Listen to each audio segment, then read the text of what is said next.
The left is losing its mind over these Trump cabinet picks. I mean, they're not grateful that he chose Rubio for state or, Elise Stefanik for the UN. They're just spending all their time telling us how radical he is because of Gaetz, Hegseth, and RFKJ and Tulsi. And The View got a little too excited in its coverage of Matt Gaetz the other day. And is this just the apology video in number 2, Deb? Okay, this is all of it. Okay, so here is where they misstepped, and then the hostage video that they were forced to read thereafter. Watch Satu. How could you nominate someone with allegations of child trafficking trafficking across state lines and having sex with a 17-year-old? My understanding further on in the interview, they discussed the fact that once he finds out that she's 17, he stops having sex with her. I'm saddened by it. Yeah. Because all of those women who will have to get some defense of what's happened to them, that's who they're going to. Yes. And this is someone who will just say, it's not a big deal. All those little kids who, get abused. What? They got no recourse now because this is what's in charge. Matt Gaetz has long denied all allegations, calling the claims, quote, invented, and saying in a statement to ABC News that this false smear following a 3-year criminal investigation should be viewed with great skepticism. That DOJ investigation was closed with no charges being brought. Oh, my God. All those little kids who got abused have no recourse? This is about a child? The worst of the allegations as we know them is that he denies it, but he's accused of having an interlude with a 17-year-old who then, even his eyewitnesses who are against him say he didn't know was 17, then stopped the relationship. This is the worst allegation against him, which he denies. And the DOJ did not bring charges because they did not find these witnesses credible.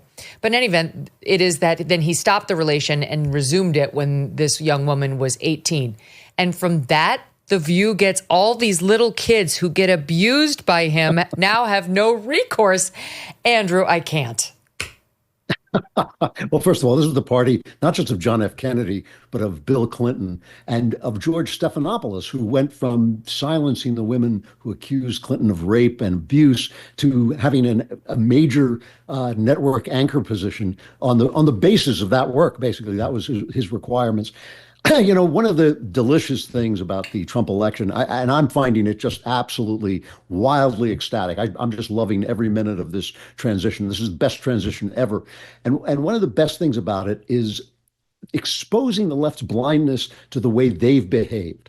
Because the appointments that Trump is making are appointments to departments and divisions that are entirely out of whack, that have abused our rights, that have just been incompetent, that have absolutely gone south in every possible way. And he's sending in bomb throwers. There's no question about it. He's sending in guys who are going in there like Roto-Rooter to clean the places out. And they're saying, why should we ever do this? Why should we abandon long-standing practices at Health and Human Services after Health and Human Services destroyed this country during the COVID pandemic by acting so incompetently, so stupidly, so corruptly, and so oppressively that anything you did to them would be an improvement. And the same, actually, with the Defense Department, which has been a total mess under the Biden regime. I'm kind of past it. I don't want criminals appointed. I think if you have a criminal record and it's an actual active criminal record, that could count against you. But that these are bad boys that he sent in there really just doesn't bother me at all. I am absolutely past caring what the left thinks about anything because of the way they have treated us, the oppression, the censorship, the lies, and the prosecuting their political opponents in the person of Donald Trump and the people who followed him and the people who protested peacefully on January 6th. It's just been an absolute mess. So the fact that he's going in there with some bad guys to take things apart does not bother me even a little bit. I cannot work myself up about it in any way whatsoever. I can relate. I'm like, the more I see how much they hate him, the more I want him. I know. Right? It's great. It is great. And it's such a rebuke to this system of the academy, the media, and Hollywood and the bureaucracy that were thrown up against this guy with all the force they had, all the lies they had, every statement he made taken out of context, every gesture he made taken to mean something it didn't mean, again and again and again. The people show up and just said no. And people keep saying, well, he doesn't really have a mandate because he's going to come out with about 50% of the vote to 48%, somewhere around there. And they say, well, that's not a mandate. That's very close. But that's not the victory. The victory is not Republicans over Democrats. It's not conservatives over liberals. It's Donald Trump over the media and this shroud of lies that has basically been choking this country for decades at this point.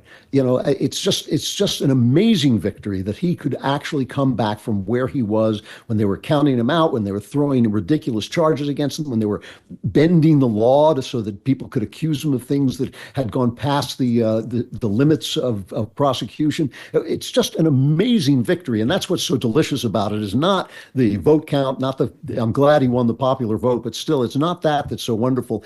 It's the destruction, the rebuke of this communication system that has throttled this country and throttled conversation, throttled debate, and throttled freedom for just so long. And it is a major, major victory. So everything they say is just making me laugh, and with an evil kind of cartoon villain laugh. Yeah. Which I've been practicing for years, by the way. Okay, well, I'd love to hear it. I mean, let's let it rip. I'm sure it'll pop up from time to time. Okay. You mentioned that now they're trying to say, look, it's not a mandate. It's not a mandate. It's been very kind of fun watching them try to find the little comforts, like, well, he cheated on me, but the woman wasn't a 10. She was like an 8. Okay. However you need to get yourself through this crisis, go for it.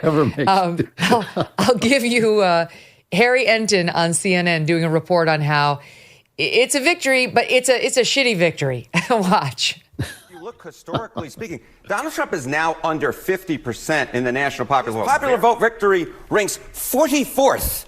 Out of 51. That ain't exactly strong. Some might argue that is weak, in the words of Tony Blair. In fact, his popular vote win at this point is the weakest, going all the way back. You have to go all the way back to 2000 to find a weaker one, a smaller popular vote victory than Donald Trump currently has. So, yeah, Trump has won the popular vote, but it ain't all that, my dear friend John Berman. George W. Bush had a bigger popular vote in 2004. So, you talk about the Senate, short coattails. States Trump won, but Democrats won or lead in the Senate race. Look at this. In 2016, it was 0.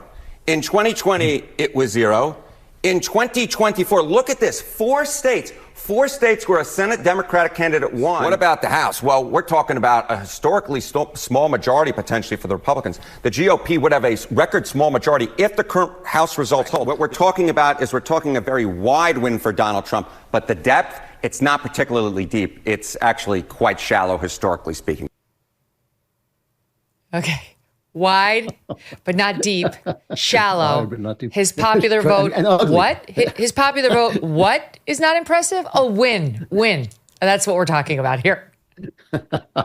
Well, again, the blindness is the best part about this, because he was not running against Kamala Harris. He was running against a massive communications machine that the left has built up and taken over decades, and that has silenced people. I mean, people have been afraid to say anything for fear that they will be thrown out of their jobs, for fear that they'll be thrown off social media, and the stuff that they've been afraid to say is all simple truth. It's like, was the last election, if you say that the last election was a cheat in any way, you can get kicked off social media for damaging the trust of the American people. Well, the last election, I don't know if it was stolen, but it was certainly rigged. I mean, there were so many lies, so much firepower, communication firepower trained on Trump. He did not beat Kamala Harris. He beat the whole deal. The fact that he got any kind of popular majority is virtually a miracle. No one else could have done it. He did it. All the things that bother people like me about Donald Trump were weapons at his command. The fact that I'm a polite guy who doesn't like to see people talk the way Trump talks sometimes, that's what was required. That was, cometh the hour, cometh the man. That was what God needed to call forth in order to defeat this absolute machine that the left had built up for silencing dissent. You only had to say, oh, these programs don't work, to be called a racist, sexist, all the phobes. If you only had to notice that a lot of terrorists happen to be young Muslim men and suddenly you were a bigot. It's just an amazing, amazing thing. The actual efficiency of it, I kind of respect it. You could come out one day after Barack Obama said, marriage is between a man and a woman and God is in the mix. One day after the Supreme Court invents a right to gay marriage in the Constitution where it doesn't exist, the White House is turned rainbow colored, and suddenly there is a Pride Month. Now, Megyn, you and I are New Yorkers. We have absolutely no wish to bother other people in their personal lives. I know, we've talked about this before, but I don't need a month to celebrate my pride in homosexuality. No, I'm not sure it's worth even 10 minutes. I think it's something that, of course, it's a difference that we tolerate, but still, that the absolute bully machine that these guys were capable of putting into motion at a moment's notice is what is broken. And they don't realize it yet, but they will slowly. They're going to suddenly find out that they have become incredibly irrelevant. For those of us holding our breath for the past several months, we can finally exhale. Doesn't it feel like that? Work can finally be done on the major issues this country is facing, and it will be. One of the most significant, our national debt. The fact is our nation is broke, and that debt is a house of cards that can't be quickly dismantled. So the strategy remains the same. You might want to diversify your savings. This is why I want to tell you about Birch Gold. So many things are out of our control and out of our president's control, so it can be really important to have a safe haven for your savings. Birch Gold Group can help you convert an IRA or 401k into an IRA in physical gold. And the best news is it doesn't cost you 1 cent out of pocket. Text MK to 989898 now to get your free info kit.